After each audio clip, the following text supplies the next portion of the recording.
Welcome po muli sa Philippine Weather Trivia. Again, para po sa mga bago sa channel na to, ako nga po muli si Alvin Pura, isang meteorologist at ang inyong weather tito. Kasabay nga ng unti-unting paglayo nitong dating Super Typhoon Nando, meron na po tayong bagong bagyo sa loob ng ating Philippine Area of Responsibility. Kanina alas 8 ng umaga, itinaas ng Pag-asa o naging bagyo yung ating binabantayang low pressure area sa labas ng PAR. At kaninang alas 4 naman ng hapon, nakapasok na po yan ang ating Philippine Area of Responsibility at nabigyan ng local name na Opong. Ang bagyong Opong po ay may taglay na lakas na hangin na nasa around 55 kilometers per hour malapit sa kanyang gitna, at kung minsan may mga pagbugsong umabot sa 70 kilometers per hour. Napakalapit pa po niyan dito sa ating boundary line at wala pa pong direktang epekto sa anumang bahagi ng ating bansa. Ito po ay huling namata ng Pag-asa sa lying around 1,045 kilometers east ng northeastern Mindanao. Ito nga ang dating Super Typhoon Nando ay malapit na po dyan sa may area ng Hong Kong, at bukas wala na po yung magiging direktang epekto sa ating bansa. At kung mapapansin nyo, nababawasan na yung ating mga malalakas na bugso ng hangin dito sa itaas na bahagi ng ating bansa at pati yung ating mga pagulan. Pero yung ating habagat po ang nagpapaulan pa rin po sa malaking bahagi ng Luzon, particularly ang western section nito. May mga pagulan pa rin tayo dito sa mga kabundukan ng Cordillera, Benguet, kasama po dyan ang La Union at Pangasinan. Mostly, malalakas din po yung ating mga pagulan sa Zambales at Bataan. Kasama na po dyan ang natitirang bahagi ng Central Luzon. At maliban dyan, meron din tayong mga breezy at mga minsan gusty conditions. Kung nararamdaman yung malakas yung ating hangin, epekto po yan ng ating habagat na pinapalakas nitong dating Super Typhoon Nando na malayo na po sa anumang bahagi ng ating landmass or kalupaan. So meron din tayong mga pagulan dito sa areas ng Bulacan, Nueva Ecija, Pampanga at Tarlac, at ang natitirang bahagi nga ng Central Luzon. Maulap din ang panahon natin, at ang Northern Luzon, possible din yung mga scattered at kalat-kalat na pagulan. Dito po sa Metro Manila, ramdam pa rin po ang epekto ng habagat ngayon at magpapatuloy po yan bukas. Although nababawasan naman at tumitigil po yung ating mga pagulan, ay mataas pa rin po yung ating tsansa ng pagulan, particularly tuwing hapon at gabi, at possible po yung ating mga paminsang-minsan o mga scattered o kalat-kalat na pagulan sa maghapon na po yan. Meron din po tayong mga pagulan dito sa Mindoro, mababawasan din po yan bukas. Pero again, meron pa rin tayong mga possible na malalakas pagulan dyan, particularly sa occidental part o yung mga areas na nakaharap sa may West Philippine Sea. Ganoon din po dito sa areas ng hilagang bahagi ng Palawan. Ito nga ang bagyong si Opong ay unti-unti pong kikilos papalapit dito at tutumbukin itong area ng Eastern Visayas at Bicol region sa mga susunod na araw. Silipin natin itong official forecast track ng Pag-asa para sa bagyong Opong. So narito po ang official forecast track ng Pag-asa para sa bagyong Opong. Kung mapapansin nyo, sa ngayon ay pasubsub po o pababa ang pagkilos niyan.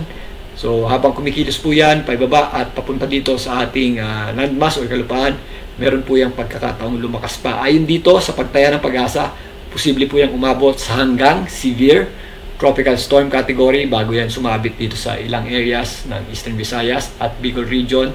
At yan po ay sa darating na Biyernes hanggang Sabado. So yung pinaka-peak ng epekto ng bagyong Opong sa ating bansa ay mas mararamdaman po natin.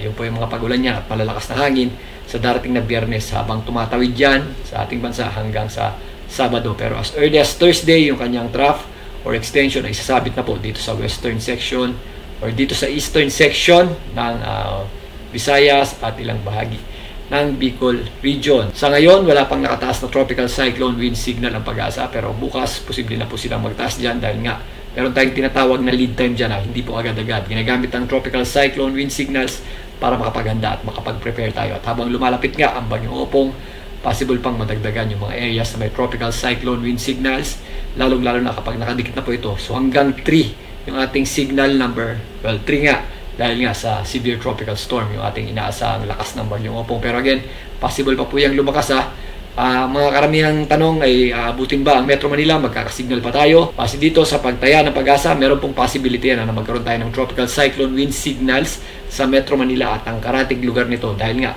pasok tayo doon sa tinatawag na area of uncertainty o cone of probability itong ating binabantayang bagyong Opong. So if ever tumaas po yan or bumaba, aabot pa rin tayo doon sa kanyang sirkulasyon o yung tinatawag nating kabuuang diametro o kabuuang sirkulasyon nga nitong bagyong Opong. At hindi lang po Metro Manila, maging ang karatig lugar nito. Kung ipo-project natin itong malaking bilog na ito, actually lalaki pa po yan, halos buong Luzon po at Visayas at ilang bahagi ng Mindanao ay maapektuhan po ng bagyong Opong. Particularly, yung ating pinakamalakas na hangin at ulan, mas malapit po doon sa area ng gitna.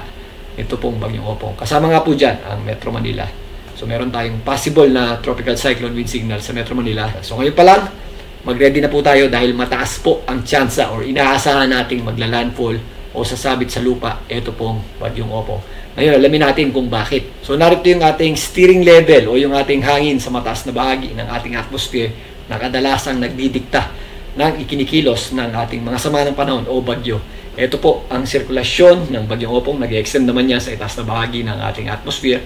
At ito naman, merong nakapato nga na high pressure area sa itaas nito. So dahil dyan, ito po ang nagpapasubsob sa kasalukuyan itong ating binabantayang bagyong si Opong. At maliban po dyan, dahil nga dumaan itong super typhoon Nando, kung pagbabasihan natin ang physics niyan, ang super typhoon po or depression or isang bagyo ay relatively mababa ang pressure kapag umabot tayo sa super typhoon. Ibig sabihin nga, meron tayong depression. Isa-alang-alang natin yan as a hukay. So magkakaroon tayo ng malalim na hukay. At ito naman ay malalim na pataas. So ang pipiliin po nitong bagyong Opong ay yung mas malalim na hukay. So mahuhulog po yan sa malalim na hinukay nitong super typhoon Nando. At iiwasan nga itong mataas na area o hindi niya po aakyatin yung high pressure area na. Dahil nga, high pressure at ito naman ay low pressure or depression. Yun po yung ating physics niyan. So kaya, kumikilos papunta sa ating bansa dahil pipiliin yan ang relatively mas mababa ang pressure kumpara doon sa mataas na pressure. Maliban nga sa pagtulak nitong ating high pressure area, nakatulong din po or nakadagdag ang pagdaan nitong super typhoon Nando sa ikikilos nitong bagyong Opong. So ngayon pa lang, meron na tayong inaasahang landfall scenario o pagtama sa lupa nitong bagyong Opong. Kaya maganda at mag-ingat po tayo sa posibleng maging epekto nito.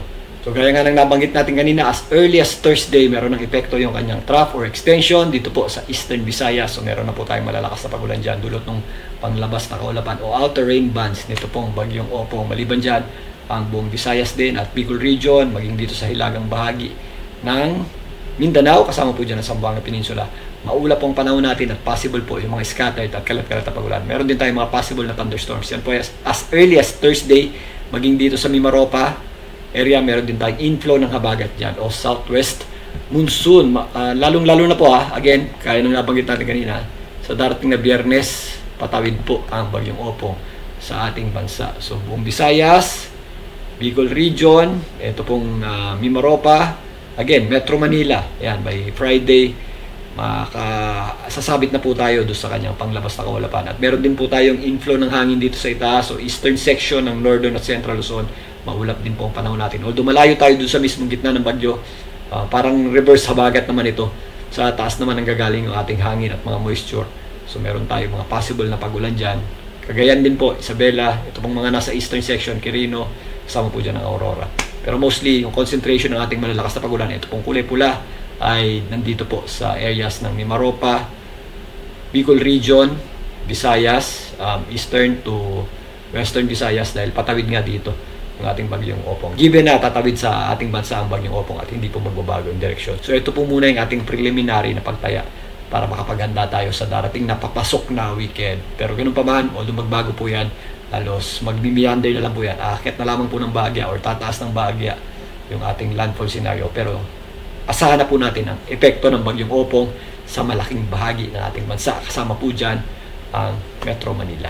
So yan muna ang pagtalakay natin dito sa bagyong Opong. Again, habang malayo pa, mag-ready na po tayo sa mga posibleng magiging epekto nito, particularly sa pagtabig nito bago pumasok ang weekend hanggang sa darating na Sabado. Again, ugaliin po mag-check ng heavy rainfall warning advisory ng Pag-asa para sa mga posibleng dami ng pagulang matanggap ng inyong lugar at makibalita rin po sa inyong LGU at DRRMO if ever merong evacuation plan sa inyong areas, particularly sa tutumbukin ng center or gitna ito pong bagyong Opong at sa mga lugar na maaaring makaranas ng malawakang pagulan.